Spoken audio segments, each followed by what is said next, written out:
जब तुम्हें पृथ्वी पर जन्म लेने पर तुम्हारी जिंदगी में भी अगर दुख आए, तकलीफ आए, कष्ट आए, तो समझ लेना मालिक तुम्हें जिताना चाहता है, इसलिए आगे निकालना चाह रहा है।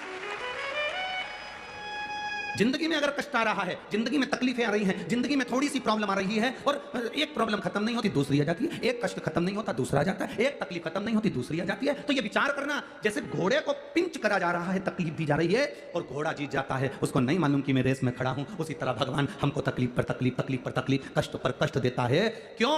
क्योंकि भगवान चाहता है कि मैं तुझे रेस के घोड़े की तरह तुझे आगे निकाल कर ले जाऊं। ये कष्ट नहीं होता तो तू सहन कहां कर पाता। राम बन ना जाते तो राम कभी राम बन ना पाते। राम अगर बन नहीं गए होते तो राम कभी राम नहीं बन पाते। राम का बन जाना राम जी का बनने में मूल है। तुम अपना दुखड़ा रोते हो, कभी भगवान कृष्ण का दुखड़ा देखा है तुमने? जन्म देने वाली मां बचपन से छूट गई, बोलो सही है कि गलत है?